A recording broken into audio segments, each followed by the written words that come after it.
Hello and welcome to the final day and the final talk of Virtually 2024, Nomensa's free virtual web accessibility and digital inclusion conference and Happy Global Accessibility Awareness Day. I'm Mary, I'm your host for today, and I'm delighted to introduce you and have been introducing you to some of the leading thinkers in accessibility and inclusive design. Today's talks and this week's talks have had some great actionable insights, which I hope will inspire you to take them back into your own day-to-day role, wherever that may be. We're thrilled to have people watching from all over the world, spreading that message even further. A little housekeeping just before we get started. We're very grateful to MyClearText, who are providing our live captions. You can access these by clicking on the closed caption button at the bottom of your Zoom window, which might be in the 3 dots. Or alternatively, we have also provided a stream text link, which will be coming in the chat shortly, which will have a fully adjustable page of captions for you. All sessions are being recorded and will be publicly available on YouTube shortly after the conference is finished. In today's talk, we are going to be listening to Derek Featherstone, VP Product Accessibility and Inclusive Design. He'll be talking about his experience implementing accessibility and disability inclusion in a number of different organizations and contexts, and he'll share best practices, key skill sets, and common stories you might see playing out as you look to grow support for your accessibility initiatives. We hope you leave inspired and with actionable insights you can start implementing tomorrow. Please do get involved in the discussion in the chat and let us know where you're watching from. Just make sure your chat settings are turned to everyone and not just panelists and hosts so that everybody can see your messages. And please submit any questions you have throughout the talk for Derek using the Q&A box at the bottom. I'll try and get through as many as I can with him at the end. And as I said, the session will be recorded. We'll be sending out the videos of this week's talks as soon as they're ready after the event. That's enough of me, so I will hand you over to Derek. Well, thank you so much. Really, really honored to be here and to share with you on Global Accessibility Awareness Day. I always love getting involved in this day in particular, and I will always share this message. I love that we have this day. It's a day for us to really bring lots of focus to build awareness around accessibility and disability inclusion, and all the practices that go into that. But I really think it's important that we make this not just about today. And I know many of you probably feel that way as well. But I love the fact that we call really specific attention to this on this day. And I hope you're inspired to take action from everything that's happened this week and things that are shared with you or that you come up with based on your own reflections and your own thoughts about how you're bringing accessibility to the world. So with that, I'll dive right in here. Excuse me. I'm Derek Featherstone. I'm the VP of Product Accessibility and Inclusive Design here at Salesforce. I have a long history in accessibility. I, believe it or not, used to be a high school teacher. And I taught in high schools from 1993 to 1999, long time ago in the previous millennium. I went out on my own. I left teaching in 1999 to start my own company, and grew that company over time, ultimately into a company called Simply Accessible, and led a team there of close to 30 people by the time. By the time we were at our largest, doing lots of consulting and work with lots of different groups from small businesses all the way up to enterprise level organizations. In 2018, we came together with Level Access, and I was there for 4 years as the Chief Experience Officer, again, continuing to work with lots of different clients and helping them understand and think about ways to take accessibility from being a one-time thing to an all-the-time thing, from being a project to building sustainable programs, and from transforming their practices to deliver on accessibility into something that was focused on inclusive design. And in 2022, I joined Salesforce as the VP of Product Accessibility and Inclusive Design. And I've been here for the last 2 1/3 years. Really grateful to be here. And I want to share with you one of the reasons for that. And this will come up little bit later in the talk as well. I'm just really, really pleased and proud to work at Salesforce because we have 5 core values that everybody in the company is aligned with. And when you have that values-based approach and when you are values-led, I think it really makes a difference in the work that we do in accessibility and disability inclusion. So I share that with you because that's one of the things that attracted me to Salesforce in the first place. So in my role here, we have lots of different pockets of accessibility. My job is really all about ensuring that our products are as accessible as they can be, that we are, moving in the right direction to create great experiences so that when people with disabilities are using our software, they have smooth ease of use with any product that they're using. Excuse me. And that we are practicing inclusive design as we're doing that. Now that has lots of different implications and lots of different ways that manifests itself. But that's my role here and something that just I really, really enjoy doing. And I get a lot of energy from this work because I know it's so important and we can have a really big impact on the world. So that's a little bit about who I am. I do have my own disabilities. I got into this field, excuse me, with the confluence of a bunch of different things all coming together. I have a club foot, was born with a club foot and had surgery on that when I was 3 years old to what they call release the club foot. Essentially, my left leg was mostly straight, but my left toes were pointing over that way to the right.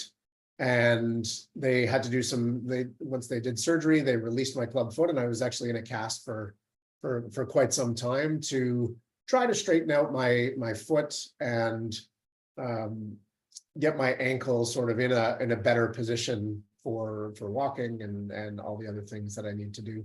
So I do have that history, and my grandfather in the mid-1980s had a stroke, and so I've lived with my grandparents, for many summers, and just being around him and seeing the barriers that he experienced was pretty significant to me. And I think at one point I actually got sick and confronted my own invincibility and the fact that when I was 27 years old, I didn't actually have the invincibility that I thought I did.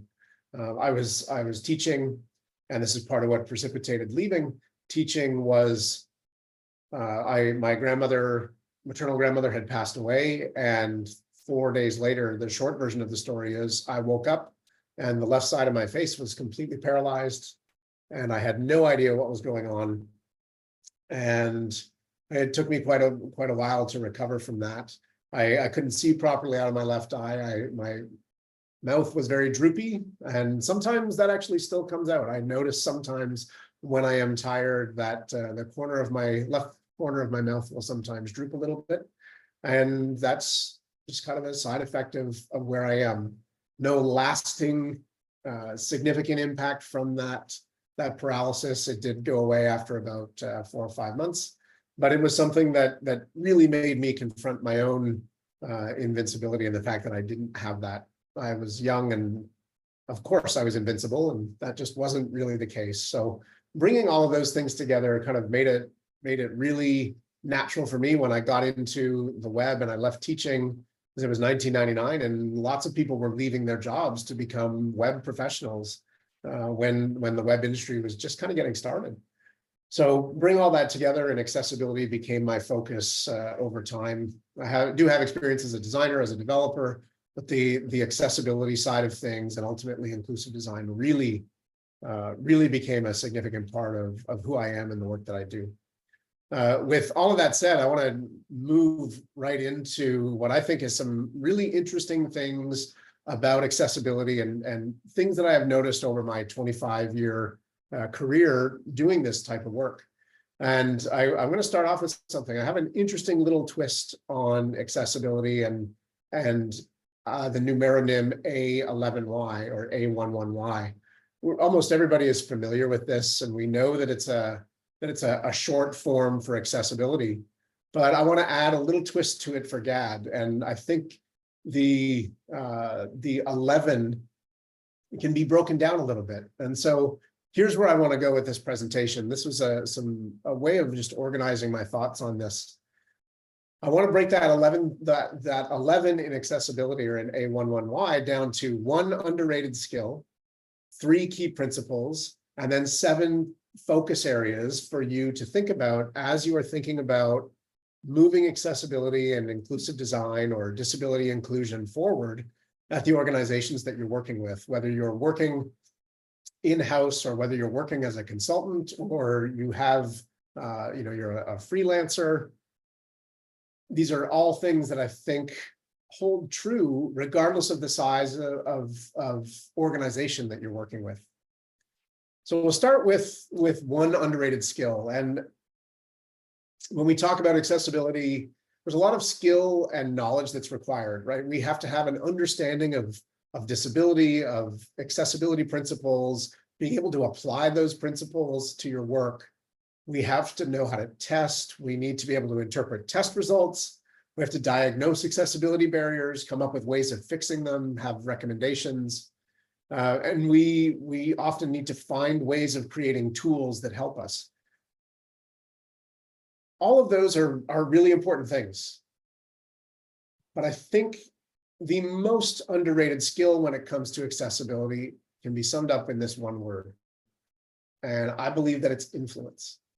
Your success, whether you're in-house, external, or in any role, if you want to move forward with accessibility and disability inclusion or a practice of inclusive design, your success will be almost entirely dependent on your ability to influence other people. We need to influence people to take action. We need to influence their mindset, the approach that they take. We want to influence their decisions and their behaviors.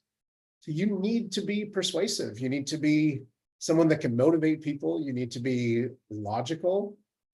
You need to be able to appeal to emotions at times. And you need to be able to speak the language of whomever you're working with. So if you are working with a developer, you need to be able to put things in developer terms. If you're working with a designer, you need to be able to put things into designer terms. I want to extend that one little bit further. If you are working with leadership, you need to put things and the arguments that you're trying to make, or the things that you're trying to do, in terms that are meaningful to them. And what that might mean is you need to be really good at making a business case for something.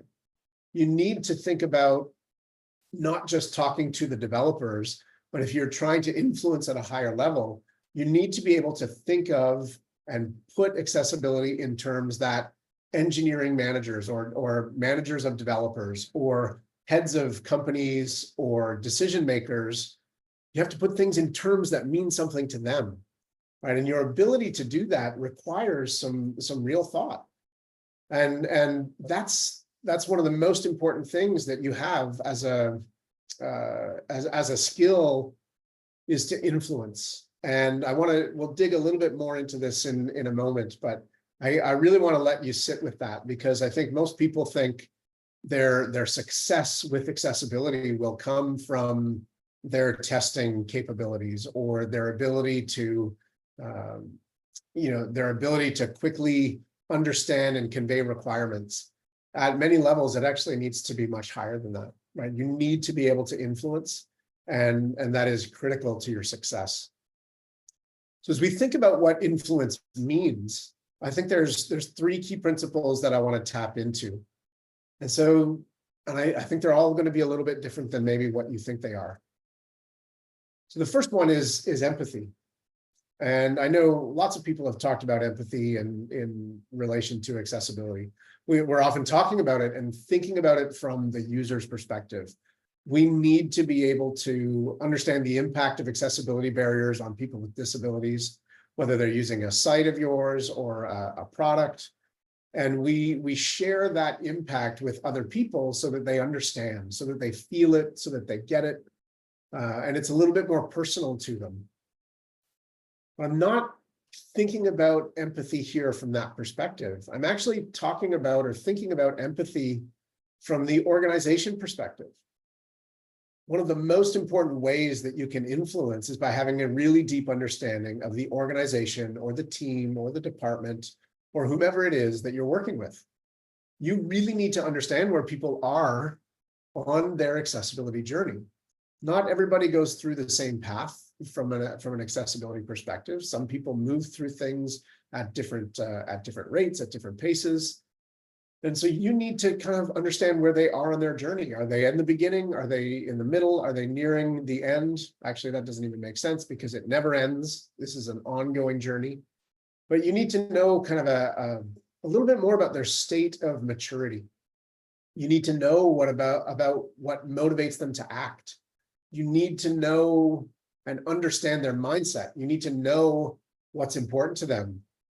One of the most important things that you can do, or the most influential things you can do, is really tap into how their performance is measured.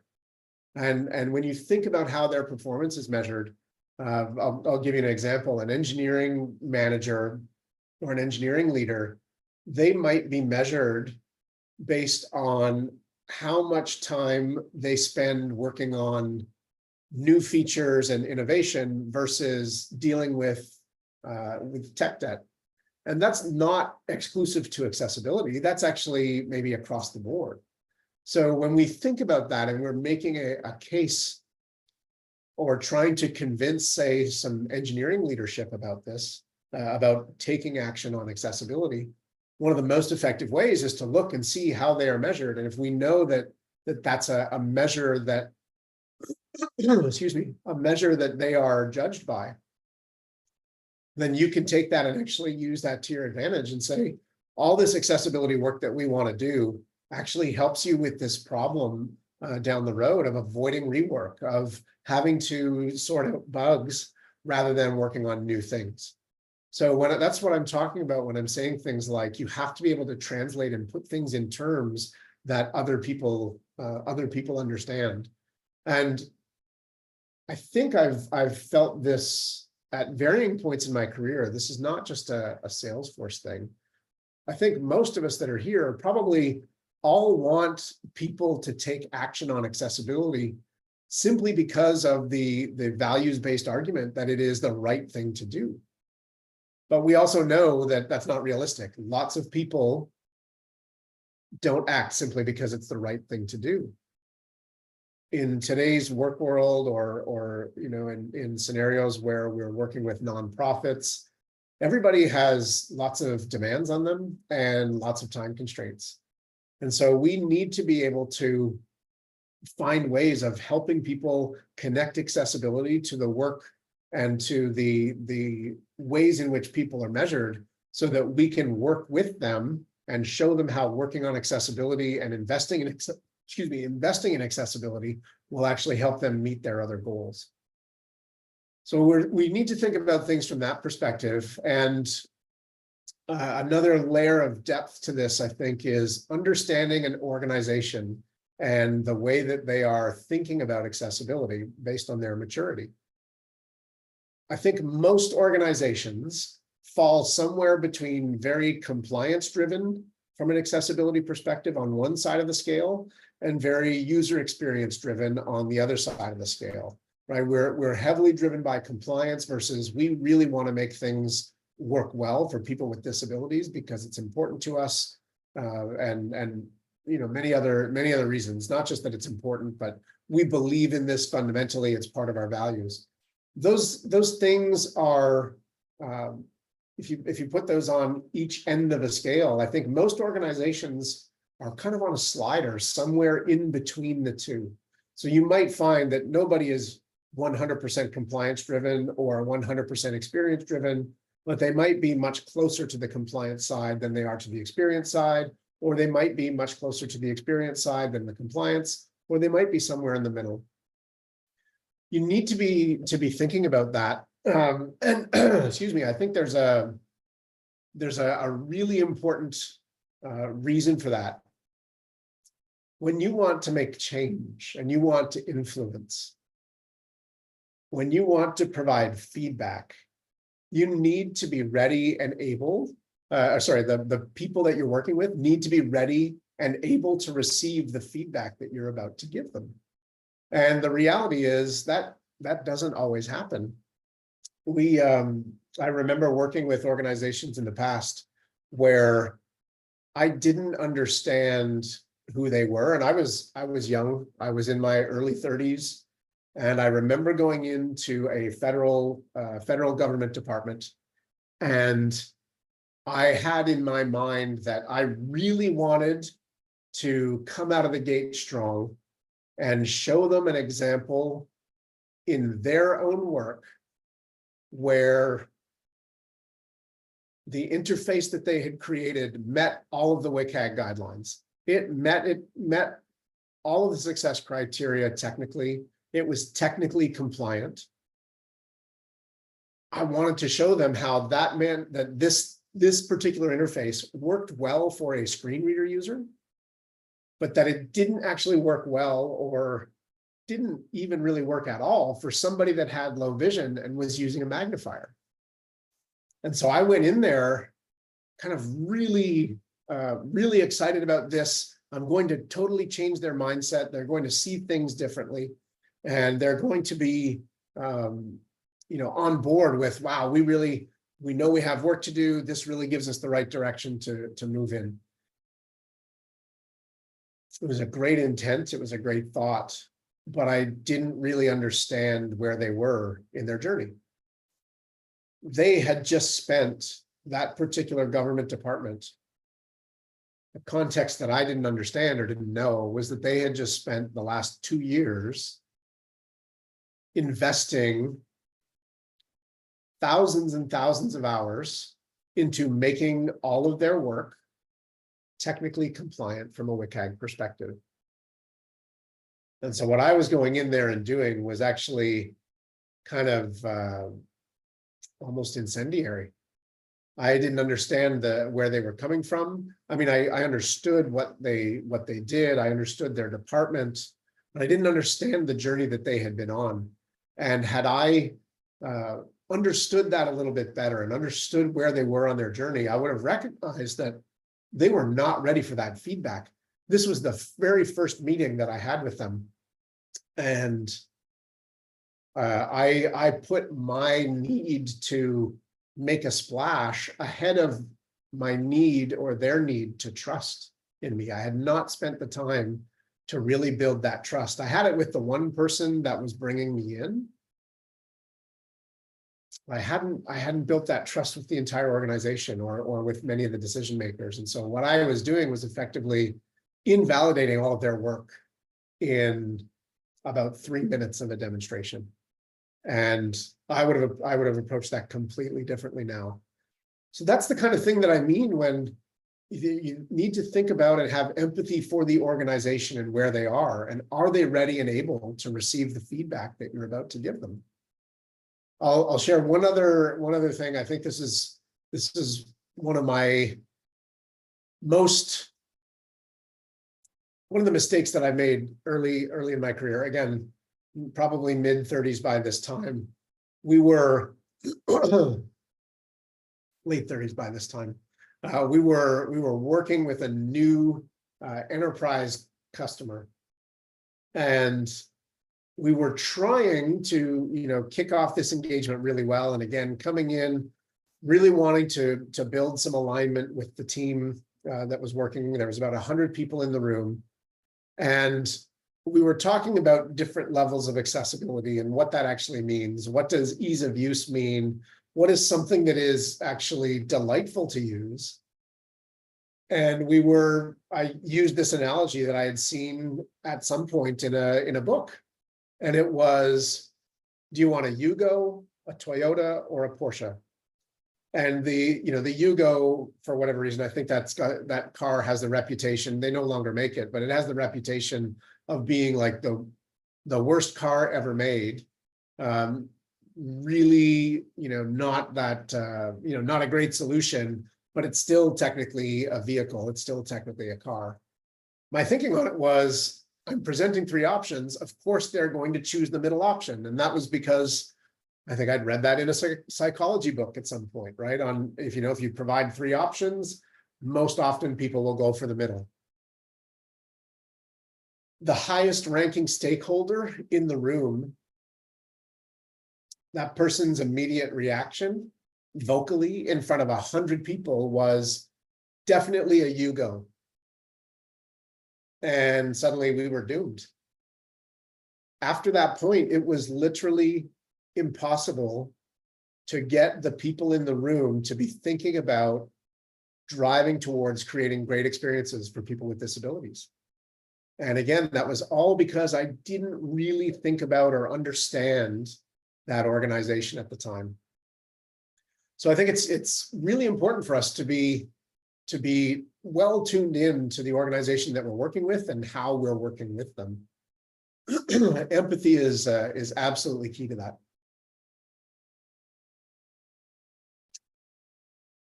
No matter the size of the organization, one of the things that you need to be able to do to influence is to be able to break inertia and then build and keep momentum.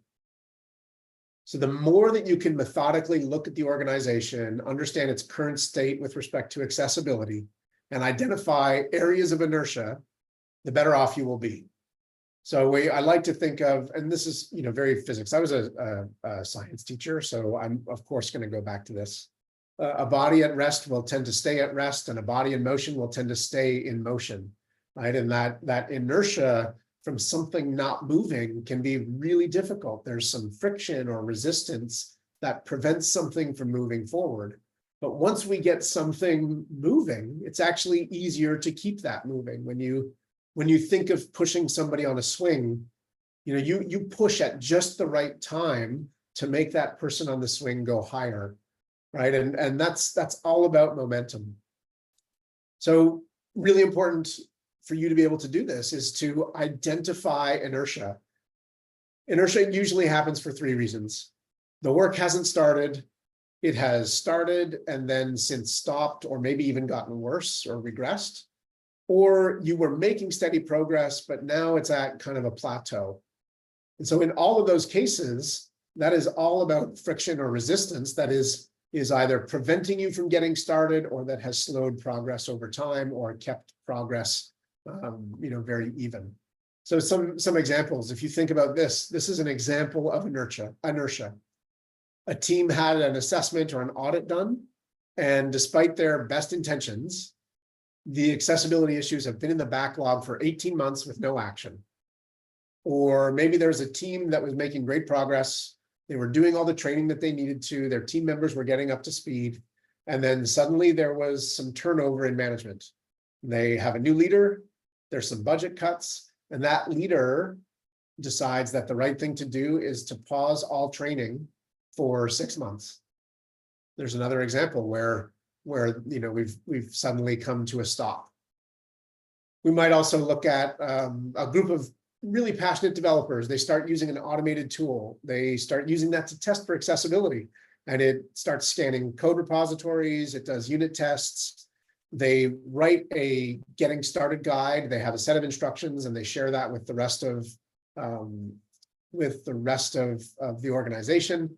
And here's how to use this and set it up within their dev environment so that people can use it. In each of those circumstances, you need to be able to dig in and figure out the cause of the inertia in order to break it.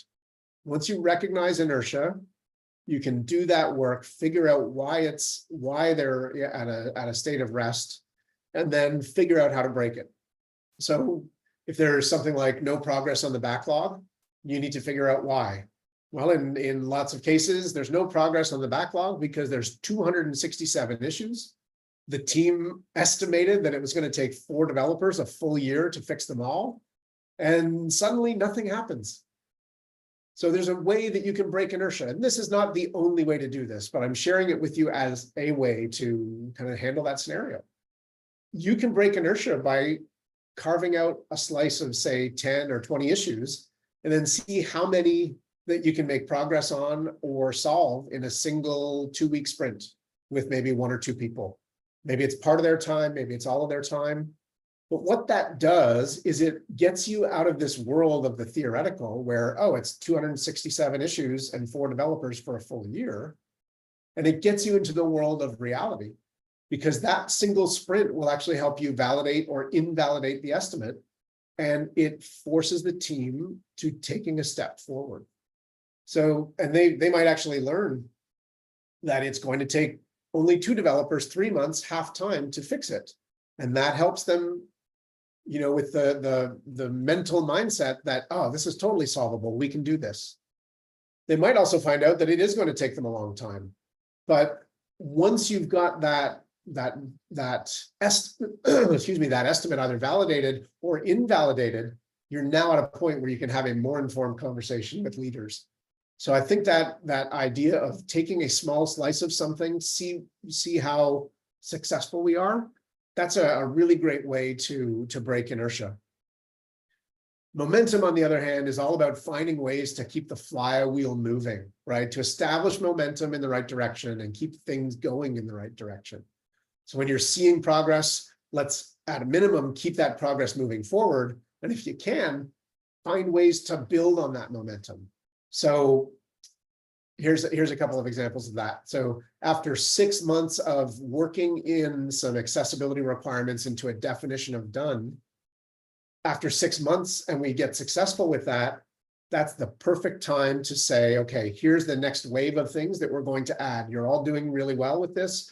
We're succeeding. It's time to add more, right? So that's a way of using that momentum to build and push you into new areas.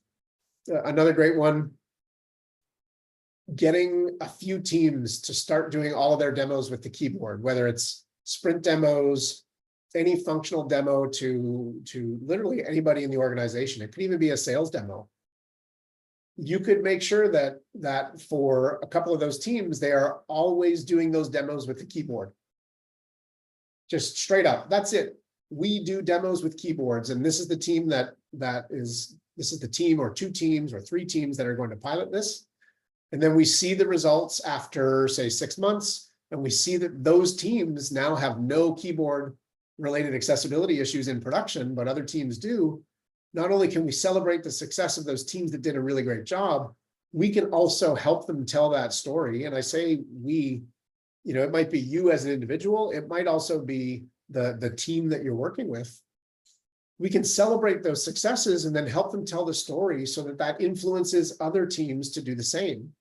And now we get to a point where all teams in an organization are doing those demos with the keyboard, right? So those are all things that are really, really, really critical in terms of recognizing and breaking inertia, and then finding momentum and just keep that flywheel turning so that we have it moving, and more momentum is behind the effort. And that's part of what helps you be really influential, because you can show that progress. And wow, look at this. Now we're putting in less effort to get things moving because it's already in motion. And the third thing, this is the third key principle, co-creating solutions. Generally speaking, you get more and better buy-in for anything, better commitment, when you co-create solutions to address some specific strategic area. Now, it may not always be possible to do this, but the more that you can do this, the more influential you will be. Even if you know what that team needs to do or what that organization needs to do from an accessibility perspective to move forward, even if you've got that rough plan, inviting stakeholders into the process gets them engaged. It's not simply about going in and saying, here's this plan for you. We actually benefit from co-creating that plan. We also know that accessibility almost always helps everybody in some way, shape, or form. Improving accessibility almost always improves usability, overall quality, often makes processes more efficient. It finds all kinds of things that are in the corners that people have been trying to ignore. And digging in on accessibility actually helps bring some of those things out.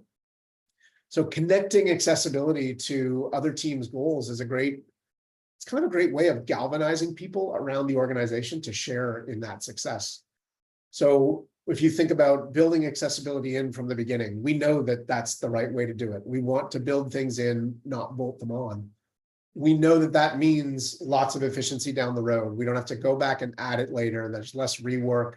I think, often use the argument that finding an accessibility barrier while it's still in the design phase or before it's been released is, anywhere from 10 to like 30 times more efficient than addressing that same barrier once it's been released to production. So that means, as we said before, more time for working on new things instead of fixing old things. And that's something that everybody gets behind. So using this mechanism of co-creating solutions is really a great way of identifying a number of those common goals. And I think it speaks to at least part of human nature. At a very, very base level, people like to solve problems. And when they are part of creating that solution, they tend to stick with it. You might find different levels of contribution, of course, right? Co-creation can take lots of different flavors and has different profiles, right? Some people might only want to contribute, or some teams or individuals might only want to contribute a small part, and that's enough. Some of them may want to drive most of it and have you be there as a guide or an advisor. Some people might want 50-50 partnership because that's what feels right to them. But regardless of what it is, think about your solutions as a response to the plan that they helped create. The more that we can co-create, the better off we will be. And it is a really just kind of an impactful approach to influence, co-creating those solutions. So we've got that one underrated skill of influence. We've got empathy, we've got inertia and momentum, and we've got co-creating solutions as three key principles of influence. Now we're going to flip to 7 focus areas. And these are a little bit quicker, but I want to share a few with you. These are not the only 7 areas on which you should focus. So let me be really clear with that.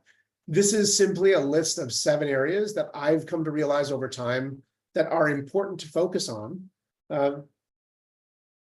These are some of the things that have worked well for me. This may vary for you and the situation that you're in. They're not all universally applicable or maybe as important in some environments. So I give that caveat to say, your mileage may vary with this. Nonetheless, I do think these are pretty cross-cutting. So humans, I think, is just a really important perspective to have. And we need to do the work to reinforce that accessibility and disability inclusion is about humans and their lived experiences. I think there's a great opportunity for us to remind people, particularly that are checklist kind of focused, that the checklist and the Web Content Accessibility Guidelines, all of that is based on research and understanding the needs of people with disabilities. And it's not just this set of rules that somebody handed down. There was actually lots of research that went into that, and understanding, understanding the needs of people with disabilities, and that checklist is a representation of the need. It's not just there to say it's a rule that you have to follow. It really is representing the need of different populations of people with disabilities. Really, really critical. And I always put that one number one. I think, always be, mindful of the lived experience of people with disabilities is one of the most important things that we can do. This one is controversial, I think. Maybe it's not. I'll explain it first. When you're doing this work, you need to prioritize based on impact. In some scenarios, you can try to fix accessibility all at once. But you can't fix everything. You could try to fix everything at once, but you literally cannot fix it all at once. And so I think what I want to share with you here is that you need to figure out which parts, excuse me, which parts of accessibility efforts, which parts of inclusive design, which parts get you the most impact with the least effort, and use that as a starting point. You'll need to keep reprioritizing as you improve and as you move through your journey. Priorities might even change every year or even more frequently. Your focus might move from really heavy training and education in early times. It might become more heavy on process later on. Or you might even find that you need a really heavy focus on a particular accessibility barrier that's got high visibility. I'll share one example with you from Salesforce. We were in a position where we were seeing lots of accessibility barriers, not purely related to contrast, but non-text contrast. Right? The contrast for a lot of the iconography and the visual language that we were using within Salesforce interfaces, that was something that was a pretty broad, sweeping barrier that existed in our software. And so we created a program specifically to address that. And it almost is counterintuitive, because you would think, well, we should just fix this while we're working on everything else. But the reality was that particular issue, because we use our design system, we could fix that and improve that in our design system. We found pockets around Salesforce where people had, they had forked the design system and have their own little, their variation on something because they were in a different product team. Or we might actually see sometimes people, this sometimes happens, people don't use the design system. Or they, the design system doesn't meet their needs, so they do something else. It was a widespread barrier in our software, and so we actually spun up a new program to really focus on that really heavily for about 18 months. And now we're at a point where we're no longer seeing. There's still a little bit of some pockets where we see some non-text contrast issues, but for the most part, we're not seeing those things in our software anymore. And so that's what I mean about focusing really heavy. Maybe it's on training and education, maybe it's process, but maybe it's about addressing a really specific accessibility barrier. There's also lots of different ways to define impact. So I'm not just talking about impact on people, I'm also talking about impact on the business overall, or a department overall, or a team overall. Right? We can think about, and if you think of Pareto's principle, which is 80% of, if you put it in accessibility terms, probably 80% of accessibility barriers come from about 20% of accessibility guidance and accessibility needs. Right? So you can prioritize, you can look at your own work and see, well, what does this look like? Right? How, if we focus on one specific thing or 5 specific things, does that get us 80% of the way there? And that might be the case, it might not be the case, but that's something that we should be always be looking for. That's what I mean about prioritizing impact.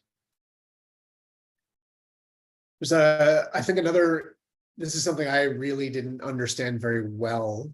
I thought I understood it well, but I really understand it much better now that I'm at Salesforce, at an enterprise company on the inside.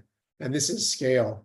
And I was in this training about scaling things, and I just remember this quote. It's always stuck with me since then. And this is from a book called Scaling Up Excellence by Robert Sutton and Huggy Rao. And Bob Sutton was actually doing this little training for us, and he said scale is about moving 1,000 people forward a foot at a time, rather than moving one person forward by 1,000 feet. And that really changed the way that I thought about scale, and has changed the way that I've started to approach things. So I want to encourage you to think about, and particularly in those enterprise scenarios, what does scaling actually mean? And what are we trying to scale up? And how do we get 1,000 people or 100 people or whatever it is? How do we get all of those people moving forward a foot at a time, making that progress, rather than thinking about one group or one team being absolute superstars and getting out ahead of everybody else? I think it really changes the way that you approach things. Another one is accountability. This one is very quick. I almost went with this. Accountability would actually be A12Y, but I didn't want to put that on the slide because we don't need more numeronyms. But I would ask you this question: how do we measure, track, and inspect and report on accessibility? And even more importantly, how do we hold each other at the organization, or how do we hold teams at the organization accountable?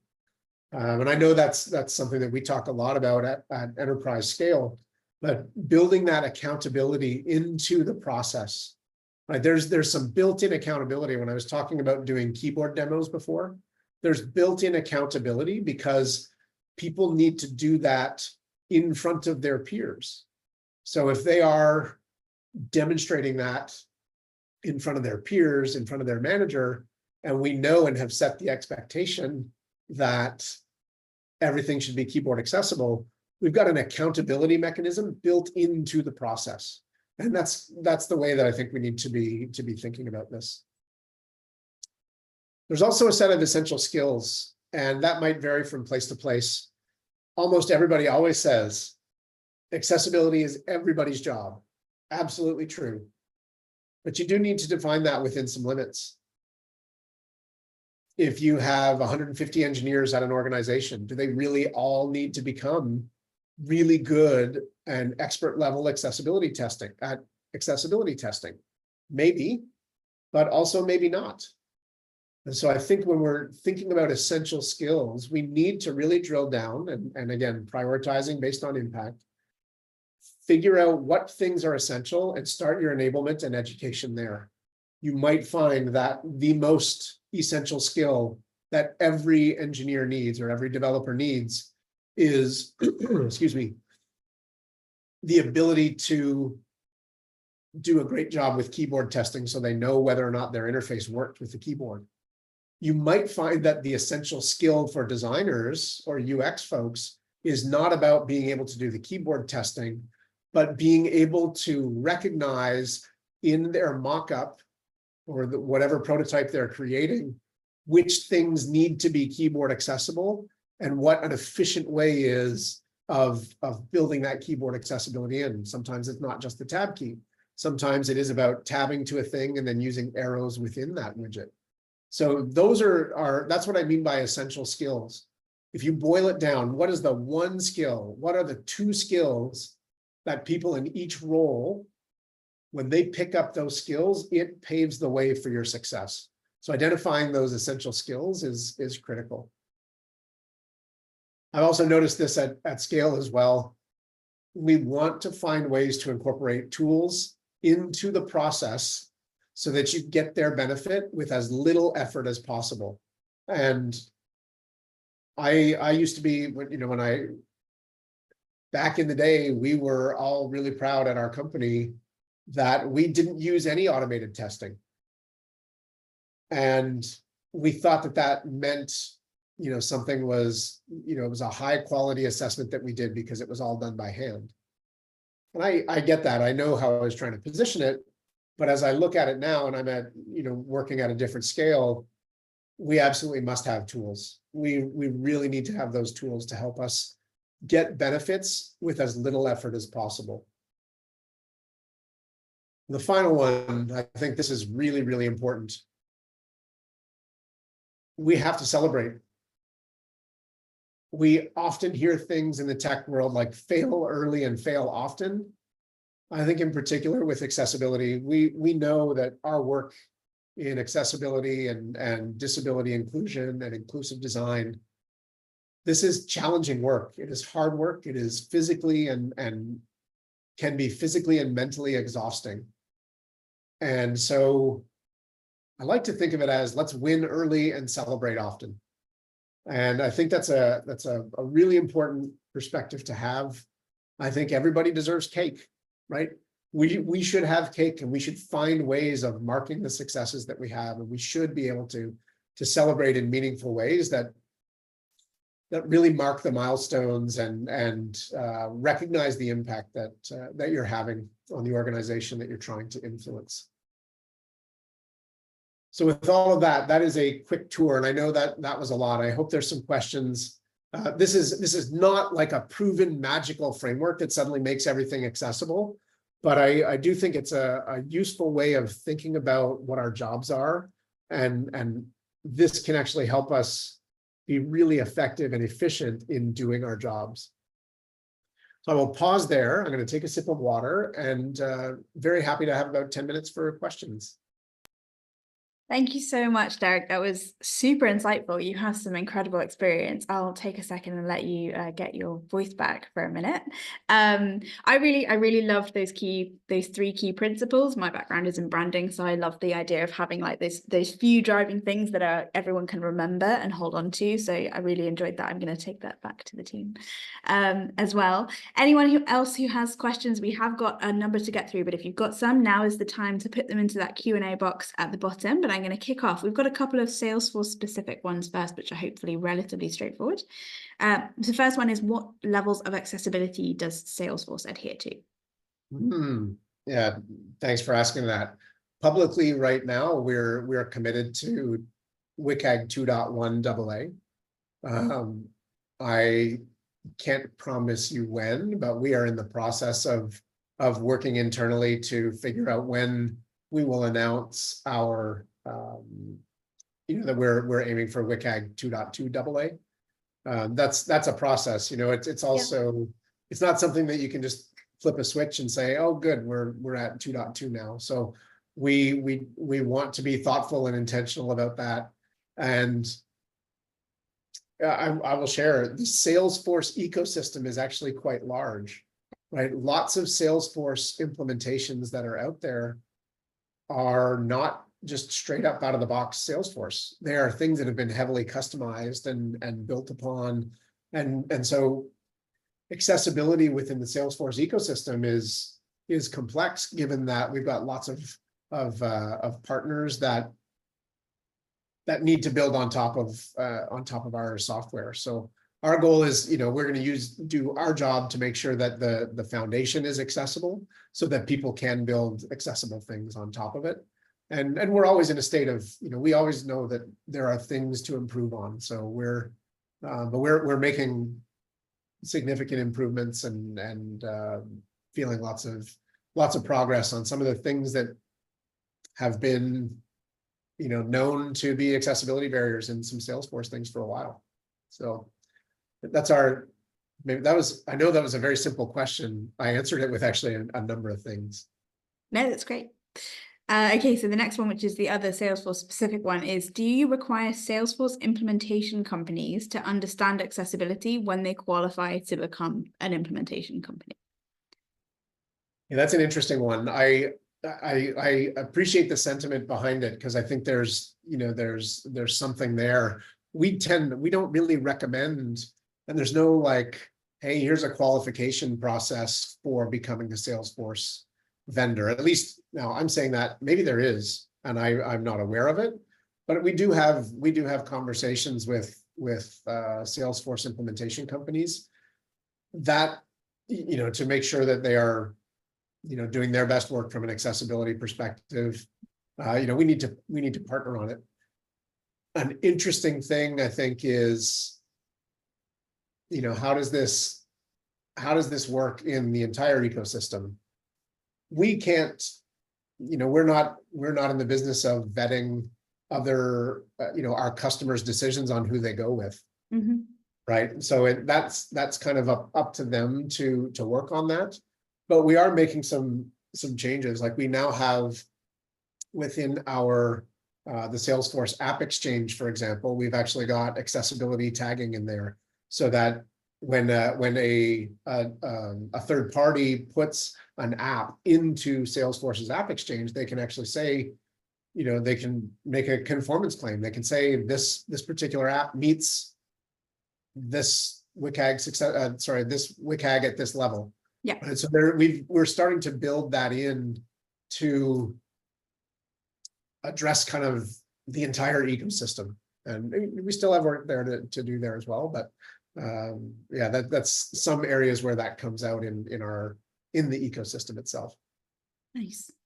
Okay, I've got I've got 4 more, which we're probably not going to have time for. So I'm going to there's an empathy lab question, which I think we might actually be able to answer because it's one of the things that we do as Nomensa. So I'm going to take that offline, and Tommy, Okay. we will respond to you offline. There's a really great one from Kath, which I wanted to mention because you talked about building that influence and getting in the room with the right people. So sometimes as a UCD professional, you are not allowed to get near those stakeholders you need to influence or empathize with. Do you have any tips on persuading the gatekeepers to let you through to speak for yourself, as opposed to hoping they can convey the message? It's hard to be heard. It is very, I feel that.